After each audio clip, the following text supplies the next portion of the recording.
দ্বিতীয় খলিফা হযরত ওমর রাযিয়াল্লাহু তাআলা আনহু এর শাসনকাল। অগ্নিপূজারী ইরানীদের একের পর এক পরাজয় ঘটছে মুসলমানদের হাতে। যুদ্ধে অংশ নিতে মদিনাগামী পথ ধরে ছুটে চলছে তরুণ মুজাহিদ সফওয়ান আজরি। হঠাৎ মুখোমুখি হলো এক রূপসী নারীর। দেখা মিলল এক জ্যোতিষিনীর। জ্যোতিষিনী বলল, শোনো আফিরা, আমার বিদ্যা বলছে তুমি কঠিন এক বিপদে আপতিত হবে। তোমার উপর দিয়ে প্রবল এক ঝড় বয়ে যাবে। এক যুবক জীবনের বাজি লাগিয়ে তোমাকে উদ্ধার করবে। আফিরা জানালো, বছর চারেক আগে আমাদের বাড়িতে এক জ্যোতিষী এসেছিল। সে আমার হাত ধরে বলেছিল, তুমি পাহাড়ি দেশে যাবে, ওখানে কেউ তোমাকে ধরে নিয়ে যাবে।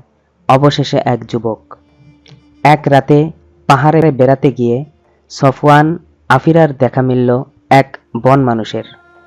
এক যুদ্ধের শেষে সফওয়ান দেখল রণাঙ্গনের এক স্থানে এক লোক মৃতের ভান ধরে পড়ে আছে।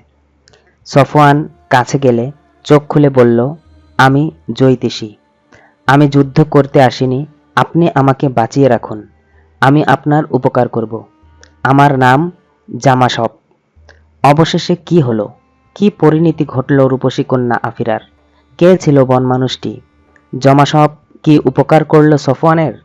কোথায় গিয়ে ঠেকল সফওয়ান আফিরার ভালোবাসা? কি ফল ফলালো মুসলমানদের ইরান অভিযান?